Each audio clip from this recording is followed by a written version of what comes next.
Saya mau mengingatkan teman-teman bahwa ketika Anda mengkritik Pak Jokowi habis-habisan dan Anda sukses berhasil dengan kritik itu, sampai titik di mana tingkat kepuasan kepada Pak Jokowi turun, maka Anda tanpa sadar sedang menembak kaki sendiri. Ada yang mengatakan, iya wajar Gibran itu anak presiden. Justru kita manfaatkan Gibran ini sebagai anak presiden. Gibran itu muncul dan mencuat karena memiliki potensi untuk dipilih oleh masyarakat. Apakah bodoh Pak Prabowo yang kalah berkali-kali tidak memperhitungkan itu? Betul.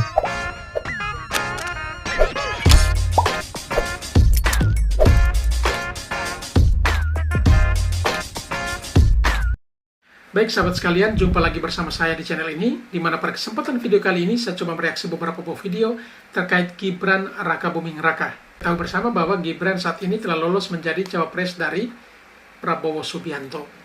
Dan Gibran sendiri adalah salah satu kader dari Partai PDI Perjuangan. Dan mengapa ia lebih memilih menjadi cawapres bagi Prabowo Subianto? Dan mengapa PDI Perjuangan sering menyerangnya? Nah, inilah yang perlu kita tinjau, perlu kita lihat, di mana ada pesan bijak dari video ini tentang Gibran Rakabuming Raka ini. Ada pihak yang memberikan dukungan yang luar biasa bagi Gibran, memberikan support agar anak-anak muda bisa menjadi pemimpin bangsa dan negara ini. Namun tidak sedikit pula ada yang sinis terhadap Gibran yang menurutnya masih anak ingusan yang belum memiliki kemampuan apa-apa. Mari kita saksikan video selengkapnya. Saya mau mengingatkan teman-teman bahwa ketika Anda mengkritik Pak Jokowi habis-habisan dan Anda sukses berhasil dengan kritik itu, sampai titik di mana tingkat kepuasan kepada Pak Jokowi turun, maka Anda tanpa sadar sedang menembak kaki sendiri. Sadarlah bahwa kalau tingkat kepuasan kepada Pak Jokowi turun, maka yang akan naik suaranya itu Anies Baswedan. Jangan diperluas lah. Bukan Ganjar. Kalau misalnya suara yang puas ini nanti bergeser, migrasi menjadi tidak puas, maka otomatis suara yang ke Mas Ganjar juga ikut turun, gitu. Nah, ini yang saya mau ingatkan. Anda serang Pak Jokowi sampai ke kepuasan masyarakat turun. Saya mau bilang sama Denny kawan-kawan, nggak bahaya tah.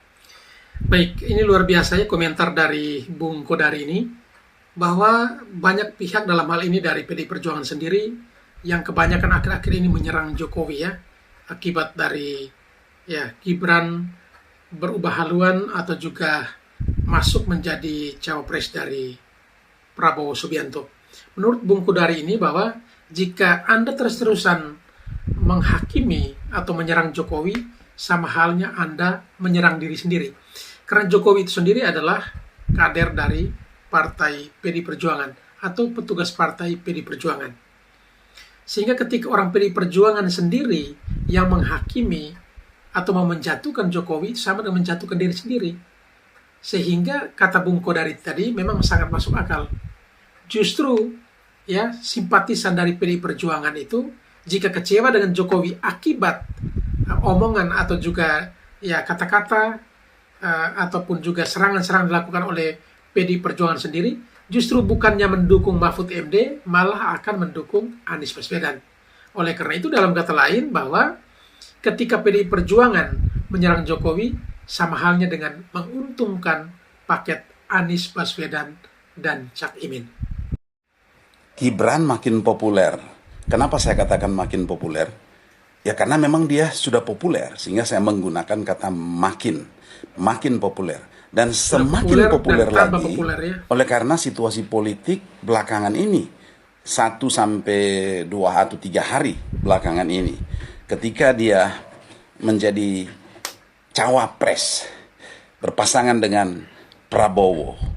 Kenapa kok bisa makin populer ya? Bukan karena Prabowo, bukan karena Gerindra.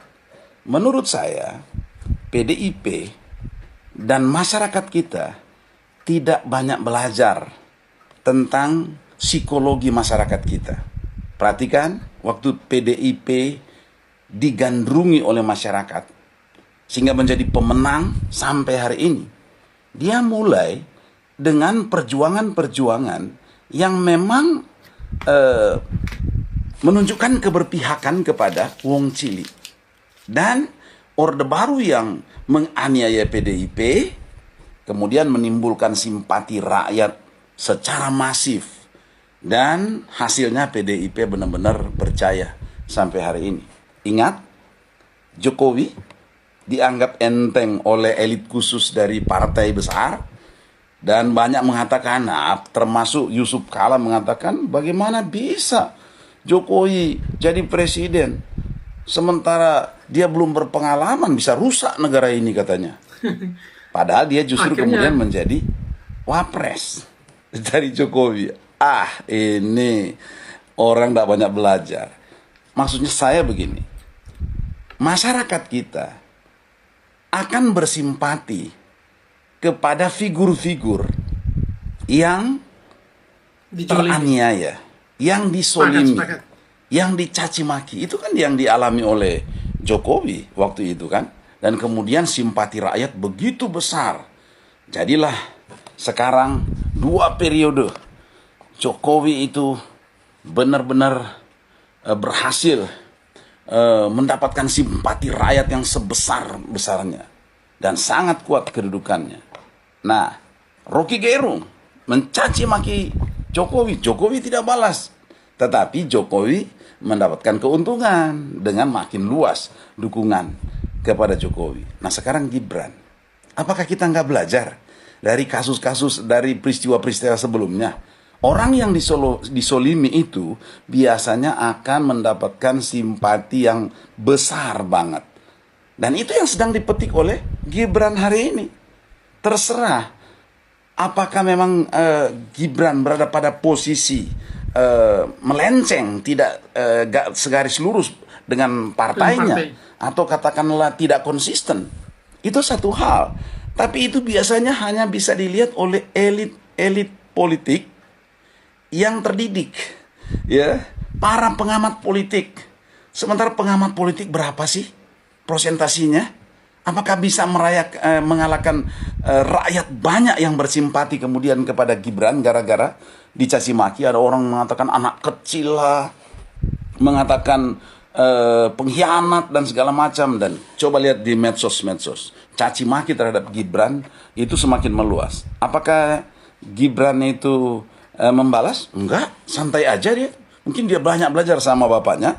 Dan kemudian apakah Jokowi juga bereaksi? Tidak. Dan itu justru diam-diam semakin menggalang atau memperkuat simpati kepada Gibran. Jangan lupa loh, Jokowi itu sudah punya masa yang besar sekali yang bersimpati, yang benar-benar mendukung, mencintai Jokowi. Yang seharusnya itu akan beralih ke Mahfud dan Ganjar dan Mahfud. Tetapi kemudian, apakah Anda tidak berpikir bahwa pendukung Jokowi yang sedang menuju ke Ganjar justru akan berbalik ke Jokowi, dalam arti ini akan mendukung Gibran? Ini di luar dugaan, saudara. Karena itu saya mau katakan kepada elit-elit PDIP, pendukung Ganjar Mahfud, ya, saya netral. Kalau bicara masalah partai, saya orang PDIP. Tetapi bukan pengurus PDIP ya, jadi pendukung PDIP memang setia dari dulu ya. Saya mau ingatkan kepada partai yang saya cintai, PDIP dan pendukung Ganjar, stoplah memaki-maki Gibran, stop, berhenti. Kalau nggak tahu stop itu berhenti. Karena itu akan blunder. Saya lihat kampanye walaupun belum masa kampanye ya, sudah mulai berjalan. Narasi-narasi yang dibangun bukannya menjelaskan mengenai keunggulan dari pasangan Ganjar Mahfud, malah yang dibicara itu kan Gibran. Bukankah Gibran kemudian mendapat panggung populer, secara gratis, tidak perlu bayar iklan, dan media-media memberitakan mengenai Gibran. Dan perhatikan bonus demografi ya, Anda tahu semua kan, anak-anak muda itu akan memberi simpati kepada gaya seperti Gibran. Itu pemilih tinggi sekali. Karena itu harus berwaspada. Ini masih jauh 2024. Tolonglah PDIP dan elit-elit khusus pendukung partai, pendukung Ganjar Mahfud, tolonglah. Karena saya sebetulnya pendukung Ganjar dan Mahfud. Karena peralihan dari Jokowi. Kan seperti itu. Dan bahkan di beberapa periode, 2 periode Jokowi, saya Indonesia bagian timur yang ada di Jakarta, saya itu tim sukses yang terus kampanye mengenai Jokowi, bahkan mulai dari Jokowi Ahok di waktu gubernur. Jadi saya bukan orang luar PDIP, saya simpatisan berat dari awal karena saya juga sangat kagum dengan pikiran-pikiran Soekarno dan juga secara pengalaman sejarah dia teraniaya. Saya masih ingat 27 Juli itu bagaimana PDIP itu kantornya diserang dan segala macam. Itu berarti kan itu yang menimbulkan simpati banyak orang. Jadi harus PDIP ingat ya, jangan sampai mencaci maki Gibran terus dan iklan makin bertambah untuk Gibran dan Prabowo pada akhirnya. Oke, jadi itu aja yang saya ingin katakan supaya kita stop, berhenti dan kita secara positif lah, nggak usah menyerang ya. So, kalau semakin diserang, wow, itu berbahaya. Jadi kita lebih baik fokus kepada partai dan atau kontestan atau dukungan kita yang kita dukung masing-masing, jangan pada orang lain. Jangan berfokus kepada kekuatan lawan, tapi berfokus pada apa yang bisa kita lakukan untuk memenangkan ya pemilu. Oke, salam sehat, salam waras, salam NKRI, Ganjar Mahfud. Oke. Baik sahabat sekalian, kita telah mendengar bersama pernyataan dari salah seorang pendukung berat dari Partai PD Perjuangan. Memang sangat masuk akal ketika ia menjelaskan bagaimana ia mengajak para kader PD Perjuangan atau orang-orang PD Perjuangan agar jangan terus-terusan menghakimi atau menyerang Gibran. Karena pada prinsipnya dengan cara mereka menyerang Gibran, secara tidak langsung mereka telah mempromosikan Gibran. Dan ini memang berangkat dari pengalaman sebelumnya, yakni Jokowi juga mengalami hal yang sama. Ketika diserang habis-habisan, dijatuhkan dengan berbagai cara, justru popularitasnya makin naik. Sehingga pengalaman pertama Jokowi tentunya juga akan berimbas kepada anaknya jika tersebut tidak segera dirubah strategi oleh PD Perjuangan. Sehingga jangan sampai cara atau niat untuk menjatuhkan Gibran tetapi justru menjatuhkan diri sendiri. Hanya karena apa? Hanya karena lebih sibuk melihat kekurangan orang tanpa melihat diri kita untuk memperbaiki segala kekurangan yang kita miliki. Lagi rame Mas Gibran dikritik, belum umur 40 kok udah mau maju jadi cawapres. Justru kalau dilarang, menurutku malah nggak demokratis ya. Loh kok bisa? Alasannya katanya orang di bawah umur 40 itu belum cukup pengalaman. Kalau menurutku, udah bukan zamannya lagi mengukur kemampuan seseorang dari umurnya tuh. Misal Nayib Bukele, Presiden El Salvador yang kepilih pas umur 38. Beliau sukses mengubah negaranya dari yang paling tidak aman di dunia, menjadi salah satu negara yang paling aman di Latin Amerika. Dan ini sesuatu yang nggak pernah bisa dicapai para pendahulunya, yang umurnya rata-rata lebih senior. Atau Jacinda Ardern, mantan Perdana Menteri yang menang pemilu dengan suara tertinggi sepanjang sejarah Selandia Baru, yang ketika terpilih masih berumur 37 tahun. Bahkan belum lama ini, Chile dan Ekuador juga memilih presiden yang umurnya sama-sama masih 35 tahun. Tapi kan jadi politik dinasti, Bang. Justru menurutku istilah dinasti itu mestinya nggak ada di dalam demokrasi ya, karena syaratnya mesti dipilih langsung oleh rakyat. Beda sama Kim Jong Un yang jadi presiden karena memang nerusin bapaknya. Buktinya hampir nggak ada orang Kanada dan Singapura yang demo bilang Perdana Menterinya dinasti, meskipun dulu bapaknya juga Perdana Menteri. Padahal itu negara maju yang rakyatnya juga udah pinter-pinter ya. Bahkan di Amerika yang katanya jagoan demokrasi, ada juga ayah dan anak yang sama-sama terpilih jadi presiden. Jadi menurutku, ketika kita memaksakan kalau anak muda nggak boleh jadi pemimpin negara, justru itu merupakan suatu kemunduran di dalam demokrasi kita. Mantap sekali Bang. Ya pernyataannya, statement yang dikeluarkan ini memang sangat luar biasa. Justru dengan tidak memberi ruang kepada anak-anak muda yang usia di bawah 40 tahun, justru itulah yang kita melanggar konstitusi atau melanggar kebebasan seseorang untuk bisa menjadi pemimpin. Dan abang ini juga menyertakan beberapa contoh para pemimpin dunia yang juga memang aslinya juga usianya masih sangat muda, tetapi mereka bisa sukses.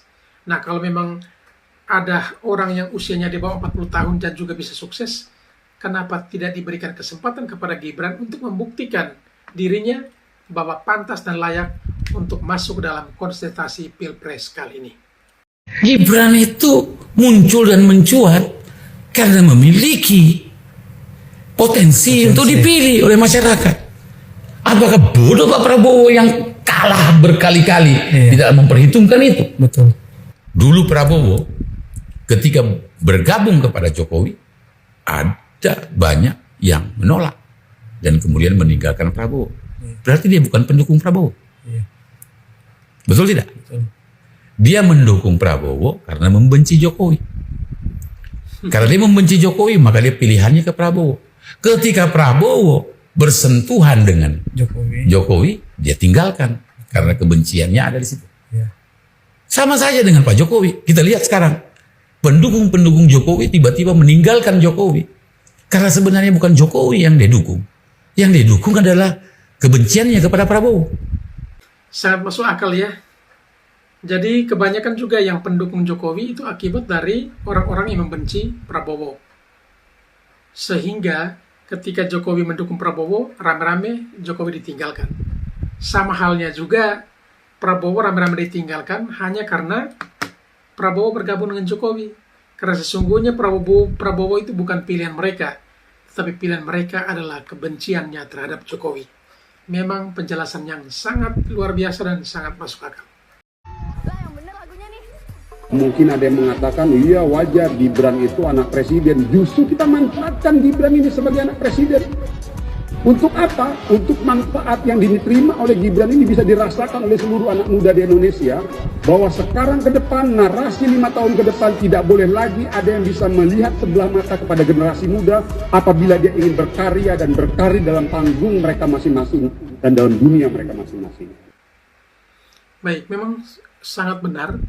Jika Gibran diberikan ruang ini, dan pada saat Gibran terpilih, misalnya dengan Prabowo terpilih menjadi presiden dan wakil presiden, dan Gibran membuktikan kinerjanya luar biasa, berarti Gibran akan menjadi pahlawan orang-orang muda.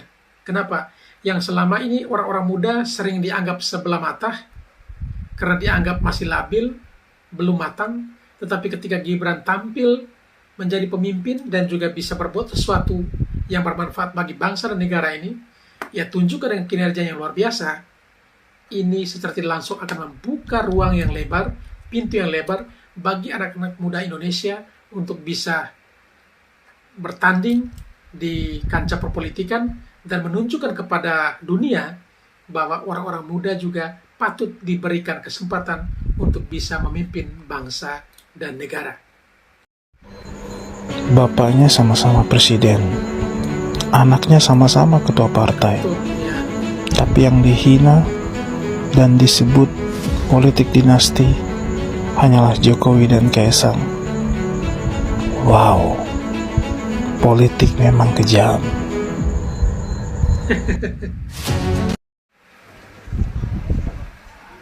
Lek, tunggu dulu. Kalau mau kutanya, Lek, sebentar. Apa tuh, Lek? Bagaimana tanggapan Lek saat ini tentang politik dinasti? Sebenarnya kalau kita bicara di dinasti itu gini kan. Jadi ada yang dia bapaknya ini, terus nanti anaknya masuk politik, itu dibilang dinasti kan. Sebenarnya kalau kita mau jernih aja berpikir, panutan anak pertama sekali itu siapa? Orang tuanya kan. Jadi kalau dilihat orang tuanya berhasil di satu bidang, wajar kalau anaknya juga ada ketertarikan untuk mengikuti jejak bapaknya.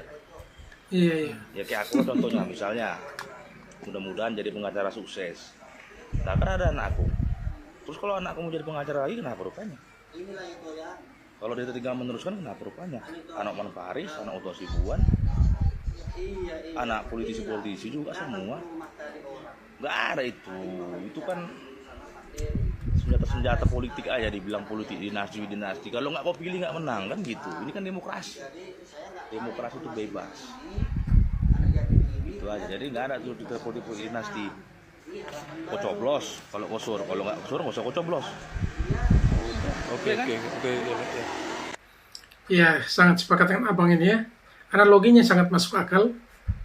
Ya kalau itu memang anak memiliki ketertarikan terhadap suatu bidang yang dijalankan oleh ayahnya, dan ayahnya sukses di bidang tersebut, apakah itu salah? Dan jika dikaitkan dengan dinasti, memang tidak semua hal itu harus disamakan dengan dinasti. Beda kalau pemimpin Korea Utara misalnya, ya secara turun-temurun langsung diwariskan. Tetapi kalau dipilih oleh rakyat itu bukan dinasti. Karena apa? Karena Jokowi dipilih oleh rakyat, dan kalaupun Gibran juga lolos menjadi wakil presiden nanti, dan ia pun sama juga dipilih oleh rakyat. Jadi kalau dikatakan dinasti, kecuali Jokowi hanya meninggalkan tongkat estafet tanpa melalui pemilu atau pilpres, langsung Gibran naik menjadi pengganti ayahnya. Nah, disitulah baru dikatakan sebuah dinasti. Awalnya gue bingung, kenapa Prabowo sama partai-partai koalisi kok milih Gibran jadi cawapres. Sampai akhirnya gue ketemu sama berita-berita ini.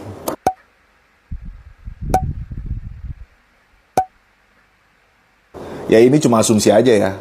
Kalau emang bener ya berarti Republik Indonesia udah dalam bahaya. Kartu as udah dikeluarin semua sama Jokowi. Asal anaknya bisa maju jadi cawapres. Ya sekarang tinggal dia aja mati-matian biar sang anak bisa menang. Kalau sampai kalah, tuh mereka semua bisa nyemplung ke lembah hitam. Ya tapi menurut gue sebenarnya tuh publik gak keberatan sama sosok Gibran. Cuma caranya yang terlalu kebangetan. Tapi ya udahlah, namanya juga politik. Selamat berkompetisi untuk 3 pasangan calon. Walaupun nggak ada kompetisi politik yang jujur dan sehat, tapi paling nggak kalian tuh harus beranggapan kalau masyarakat ini orang-orang yang paham sama apa yang kalian lakuin. Udah itu aja. Oh iya, by the way, si manusia paling sederhana dan murah senyum itu udah minta maaf belum ke Bu Mega? Ya kalau belum, bilang makasih aja bisa kali. Saya bukan partisan dan saya tidak dibayar untuk ngomong ini. Buat para pendukung, hilangkan kalimat politik dinasti pada perjalanan Gibran Raka Buming Raka. Karena ini tidak mencerdaskan. Elit yang memilih, rakyat yang menentukan. Hilangkan kata tidak setia, karena politik ini kan selalu berubah. Setia itu hanya untuk rakyat, negara, dan bangsa. Biarkan anak muda berkompetisi karena pemilih muda menentukan di 2024 ini. Bagaimana kau nuntut berpengalaman kalau bertarung aja tidak diperbolehkan? Biarkan dia merasakan dan tahu rasa kejamnya pertarungan. Pemuda itu disiapkan dengan proses, pengalaman, bukan disuruh duduk diam sebagai penonton. Politik itu siasah. Jika kalah, jangan fitnah. Nggak perlu jadi jenius untuk bisa melihat pola, gitu, bahwa influencer-influencernya Ganjar itu sepertinya dikomando. Bukan seperti saya yakin bahkan menurut saya udah jadi ya orang bayaran suka gitu ya, dikumpulin karena udah dibayar kan, terus kemudian ditugasin minggu ini kita akan ngebahas bombardir masyarakat tuh, ngebahasnya adalah tentang pengkhianatan, nanti minggu depan kita bahasnya tentang MK, minggu depannya lagi sekarang nih ada tentang Jokowi pernah minta 3 periode. Padahal kan kalau kita lihat berita-berita dari kapan-kapan tuh Jokowi udah bilang itu menjerumuskan saya kalau pada minta 3 periode, saya nggak mau, kan gitu kan. Nah, cuman nggak apa-apa, nggak usah khawatir. Kita biarin aja mereka melakukan itu. Itu namanya gol bunuh diri. Kenapa? Karena Ganjar itu numerologinya 5, teman-teman. Hierophant itu harusnya melakukan pekerjaan-pekerjaan itu secara etik, secara moralis, dan secara baik gitu. Kalau enggak, justru jatuhnya di situ. Apes nanti. Dengar-dengar Gibran ini mau mencalonkan diri jadi wakil presiden ya? Weh Gibran, boleh kau menjadi calon wakil presiden. Tapi kau harus berani adu argumen sama harimau Medan di depan umum. Ayo, kok lebih pintar kau daripada aku, ku dukung kau. Tapi kok lebih pintar aku daripada kau, mundur kau. Ini yang mau diurus 250 juta rakyat Indonesia, ini nggak main-main. Ayo, ku tantang kau di depan umum. Kok lebih bodoh kau daripada aku, mundur kau. Kalau kau nggak mundur, udah jelas terganggu. Karena harus bisa kau kalahkan aku.